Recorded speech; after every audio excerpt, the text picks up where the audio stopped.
के भनिराख्नु भएको छ। अहिले दुईटा अतिवाद एकदम चलेको छ, बनाउने र डराउने भनेर। सानसाना बालबालिकादेखि लिएर त्यत्रो व्यक्तिहरूको हत्या भएको पृष्ठभूमिमा निर्वाचन आइरहेको छ। तर कसरी आइरहेको छ भन्दा संविधानबाट डिरेल भएर। यो दुईटा अतिवाद होइन भन्दै हुन्छ। अतिवाद होइन, एउटा अतिवाद हो, अर्को त्यसको प्रतिवाद हो। अतिवाद र अर्को केपी शर्मा ओलीले के पनि भन्ने गर्नु भएको छ भने यो बनाउने र डराउने बीचको द्वन्द्व हो जनमत संग्रह पनि भन्नुभएको छ। तपाईहरु कसरी बुझिराख्नु भएको छ, मतदातालाई के बुझाइराख्नु भएको छ? सबभन्दा पहिलो कुरा त तपाईले भन्नुभएकै कुरा सही हो। दुई अति देशको क्षति र देशको क्षति हुन फेरि पनि खोजिराखेको छ यो क्षेत्रमा। मनोनयन दर्ताको दिनदेखि पछिल्लो समयसम्म आउँदाखेरि त्यसको छनकहरू पनि देखिरहेछ। हामी यही कुरा जनतालाई भनिरहेका छौँ ताकि मुलुकले अहिले अब मुठभेड र भिडन्त चाहेको छैन, शान्ति र स्थिरता चाहिएको छ। पुरानो पुस्ताले अथवा हाम्रो पूर्व प्रधानमन्त्रीहरूले बनाउनु भएको गर्नुभएको विकासको मोडेल, उहाँहरूले देख्नु भएको समृद्ध नेपाल अब मोटामोटी मुलुकलाई पुगिसक्यो। उहाँहरूको पुस्ताले सोचेको देश विकास र समृद्धिको मोडेल यो ठाउँले, यो गाउँले, देशले देखिसक्यो, भोगिसक्यो। अब मलाई लाग्छ मतदाताहरू त्यतापट्टि फर्किन चाहनुहुन्न। त्यही भएर मतदाताहरूको म कुरा सुन्छु।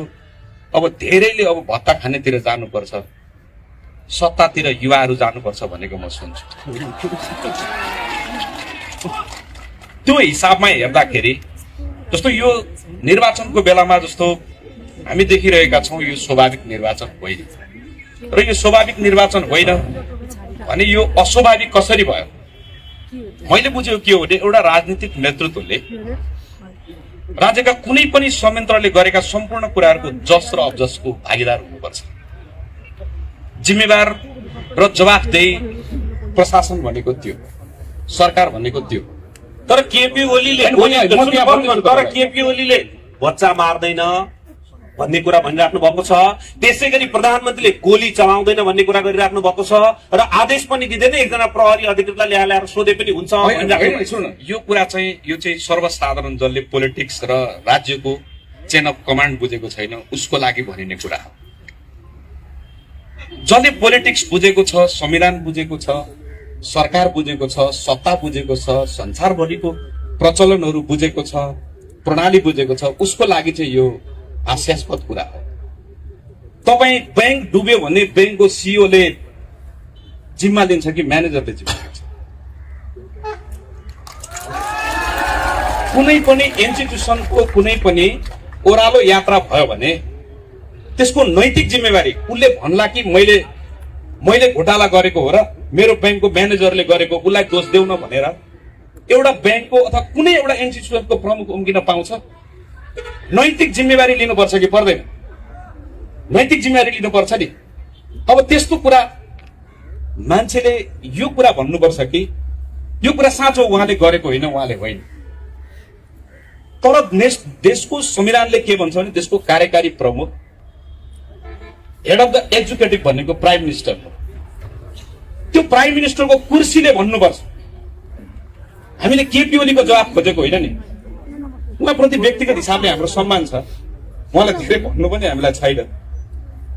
तर के भने त्यो समयमा प्रधानमन्त्रीको कुर्सीले जवाफ दिनुपर्छ। प्रधानमन्त्रीको कुर्सीमा को थियो? एबीसीडी जो भए पनि उसले नैतिक जिम्मेवारी लिनुपर्छ। त्यो परिस्थितिको, त्यो क्षतिको, त्यो तमाम विनाशको त्यो उहाँ मात्रै भएर होइन, त्यो ठाउँमा म थिएँ भने पनि अथवा अमुक अरू कोही थियो भने पनि लिनुपर्छ। कुनै पनि संस्थाको प्रमुखले त्यो संस्थाको दुर्दशाको मुख दर्शक भनेर मैले होइन अर्कोले भनेर उम्किन पाउँदैन। त्यहाँ आगो लगाउन जाँदाखेरि जुन किसिमका भिडियोहरू सार्वजनिक भएका छन् नि, तमाम पार्टीका नेता कार्यकर्ताहरू जसरी देखिएका छन् तिनको जिम्मेवारी चाहिँ हुँदैन कि के होइन, हुन्छ? त्यो पनि छ। जस्तै नेकपा तत्कालीन अब नेपाली कम्युनिस्ट पार्टी भयो तपाईँहरूको, नेकपा माओवादीकै कार्यकर्ताहरू खुल्लम खुल्ला जलाउन हिँडेको, रासोपाका कार्यकर्ता झण्डा ओढेर देश डढाउन हिँडेको प्रश्न देखिया छ नि त। एकदम। यसको जिम्मेवारी चाहिँ लिने कि म तपाईँले उठाउनु भएको प्रश्नको नैतिक जिम्मेवारी चाहिँ म अहिले केपी ओलीलाई प्रश्न गर्ने दिनुपर्छ। अब तपाईँले भन्नुभयो जस्तो सबै पार्टीको जो संलग्न छन् त्यो म संलग्न छु भने मेरो पनि छानबिन हुनुपर्छ, मलाई पनि दण्डित हुनुपर्छ। भनेपछि तपाईँहरू पनि जिम्मेवारी लिन तयार एकदम हुनुहुन्छ? तयार छौँ, जो पनि तयार हुनुपर्छ। हाम्रो पार्टीको म नेतृत्वले तपाईँलाई पनि- म एउटा कुरा मात्रै भन्न चाहन्छु, हाम्रो नेतृत्वले पनि र हामीले पनि त्यो भनेका छौँ। यो छानबिन आयोग के को लागि भनेको? अघि उहाँले पूर्व प्रधानमन्त्रीज्यूले भन्नुभयो, म पनि भन्न चाहन्छु यो छानबिन समितिको प्रतिवेदनको मिति 25 दिन थपियो। यो विगतको अरू आयोगहरूको जस्तै बेपत्ता आयोग हुने गरी यत्रो ठुलो 36 अर्ब भन्दा ठुलो, जसलाई 2,96,00,000 नेपालीहरूको टाउकोमा बाँड्यो भने 1,200 रुपियाँ पर व्यक्ति ऋण थपिँदो रहेछ। अब तपाईँले एकदम ठिक कुरा गर्नु त्यसको त्यो म मन्थराजीसँग जाउँ, अनि फेरि आउँछु। र अहिले मैले यति भने यो निर्वाचन चाहिँ जवाबदेही र जिम्मेवार अनि पारदर्शी नेतृत्व चाहियो भन्ने कुरा पनि हो यो निर्वाचन। ओके, चाहिँ गर्न सक्नु भएन भनेको कुरा उहाँ। एउटा कुरा नि यो पनि अघि रञ्जित बाबुले भन्नुभयो नि, यो साधारण मान्छेलाई भन्न काम लाग्छ, राजनीति गर्ने मान्छेलाई काम लाग्दैन। साधारण मान्छेले पनि बुझेको कुरा राजनीतिज्ञले बुझ्दैन भने त अनौठो हो। साधारणले पनि बुझ्छ, राजनीतिज्ञले पनि बुझ्नुपर्छ। भ्रष्टाचारको विरुद्धको कारबाही प्रधानमन्त्रीले गर्दैन, कारबाही गर भन्छ, संस्थाहरूलाई निर्देश गर्छ।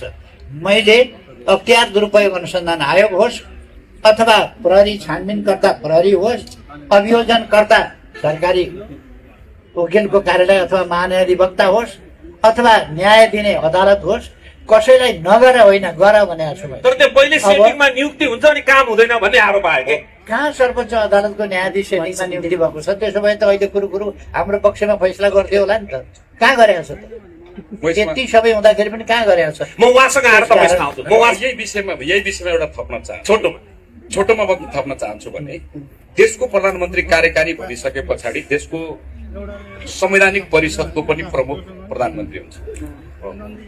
त्यसमा अख्तियारको प्रमुख, निर्वाचन आयोगको प्रमुख, मानव अधिकार आयोगको प्रमुख, राष्ट्रपति उपराष्ट्रपति, राष्ट्रिय सभा प्रतिनिधि सभाका प्रमुखहरू भनेको यो देशको शासन सत्ताका प्रमुखहरू बसेको, जसलाई संवैधानिक परिषद भनिन्छ। त्यो संवैधानिक परिषदको अध्यक्षता कार्यकारी प्रमुखको हिसाबले प्रधानमन्त्रीले गर्ने हुन्छ। त्यसमा अख्तियारको प्रमुख पनि हुन्छ। यदि देशको प्रधानमन्त्रीले चाहँदाखेरि भ्रष्टाचार, त्यो संवैधानिक परिषद मार्फत प्रधानमन्त्रीले भ्रष्टाचार सम्बन्धी अनेकौं फाइल र अनेकौं प्रकारका भ्रष्टाचारका मुद्दाहरूलाई, काण्डहरूलाई चाहँदाखेरि 24 घण्टामा 24 वटा फाइल पल्टाउन सक्छ। ओके, उहाँको पालोमा एउटा कति भने नि कुरा हो। अहिलेका प्रधानमन्त्रीले के भन्नुभएको थियो, प्रधानमन्त्री हुनुभन्दा ठिक्क अगाडि भने भ्रष्टाचार नियन्त्रण ठुलो कुरा होइन, 5 दिनमा गर्न सकिन्छ, 5 दिनमा गरिदिन्छु। गफै त हो, सम्धि भन्छन् क्या, 5 दिनमा गर्छु भन्नुभयो। र नेपाली जनताले उहाँहरूले चलाएको सरकार पनि देख्दैछन्। अब 21 गतेसम्म होला देख्दैछन् के भइरहेको छ भन्ने। एउटा कुरा, संवैधानिक परिषदमा मानवाधिकार आयोगको प्रमुख पनि हुँदैन, अख्तियारको प्रमुख पनि हुँदैन। संवैधानिक परिषदमा प्रधानमन्त्री हुन्छ, प्रधान न्यायाधीश हुन्छ, राष्ट्रिय सभाको अध्यक्ष हुन्छ, विपक्षी दलको नेता हुन्छ, राष्ट्रिय सभाको राष्ट्रिय सभाको अध्यक्ष हुन्छ र प्रतिनिधि सभाको उपसभामुख हुन्छ। यति मान्छे हुने हो। त्यसो भएर यी सबै मान्छेहरू हुँदैन। सबैले भन्ने कसलाई हो भन्दाखेरि अख्तियार, भ्रष्टाचार सम्बन्धी छानबिन गर्ने अख्तियार दुरुपयोग अनुसन्धान आयोगले हो। मैले अधिकार दिने होइन, संविधानले दिएको।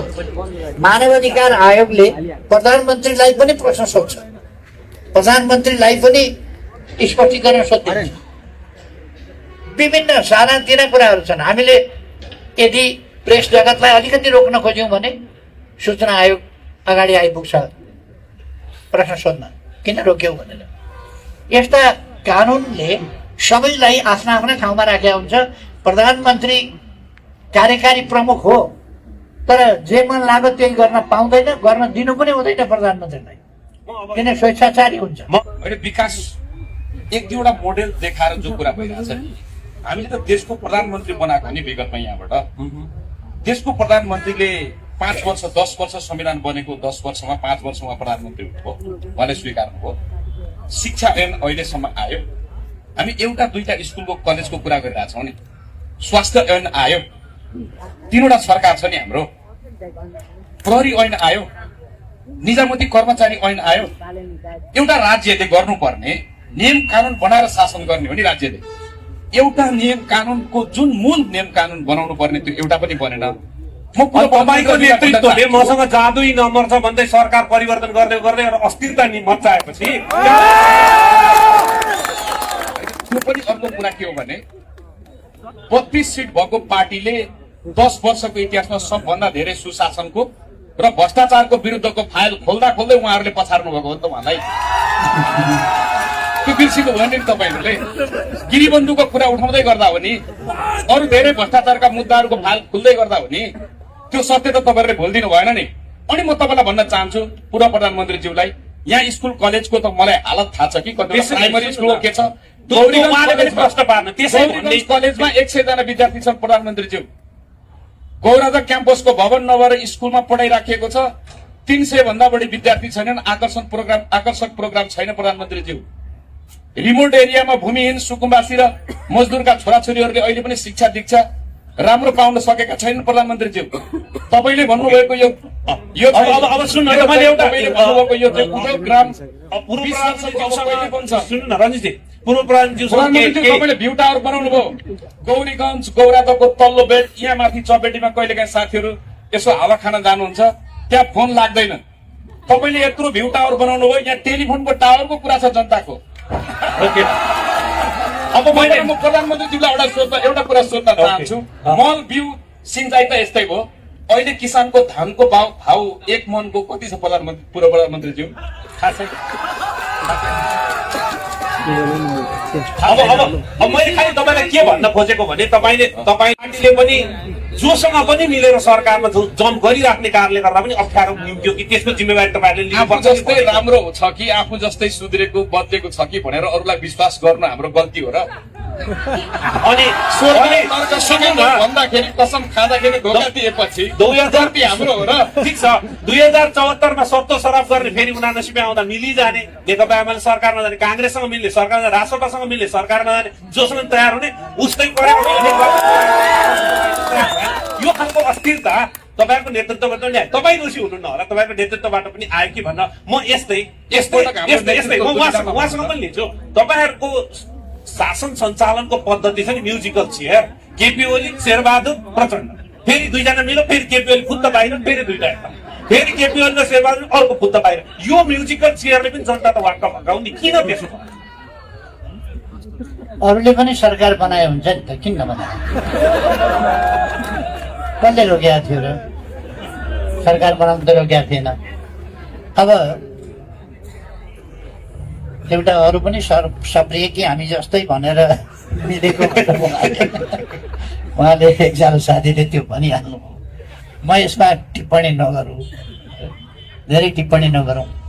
अहिले पनि हुन नसकेका कामहरू छन्, त्यही भएर त फेरि पनि केपी ओली चाहियो त। अहिले पनि पुरा गर्न बाँकी कामहरू छन्। विद्यालयहरू अहिले पनि बनाउन बाँकी छन्, केही बनाइए। दमक क्याम्पस हेर्नुहोस् बनाइयो, अरू विद्यालयहरू बनाइएका छन्, हस्पिटलहरू बनाइएका छन्। दमकमा यतिको अहिले 1500 को चाप। मैले हिजो मात्रै गएर हेरेँ, म त्यहाँ हिँड्दै थिएँ, मलाई अलिकति टाउको भारी भए जस्तो लाग्यो। हस्पिटलको अगाडि पुगेँ। म हस्पिटलको अगाडि पुगेपछि म हस्पिटलभित्र पसेर ब्लड प्रेसर चेक गराएँ। कहीँ ब्लड प्रेसरले हस्पिटलै अगाडि पुगिसकेको छु भने किन नजर जाउँ भनेर त्यसमा पनि यसो प्रश्न उठाएको जस्तो पनि मैले कता कति सुने। अब हस्पिटल नगएर के 21 गतेसम्म ब्लड प्रेसर केही भयो भने हस्पिटल नजाने? 21 गतेसम्म त हस्पिटलै जान नपाएर बिमारी भयो भने त हस्पिटल जानु परेन? ब्लड प्रेसर चेक गर्न हस्पिटल पसेँ, चेक गराएँ मैले, त मान्छे किन हस्पिटलभित्र पस्यो? अनि प्रेसर ठिक छ कि छैन जाँदैन, कहाँ जाने त, उहाँको घरमा जाने, कसको घरमा जाने?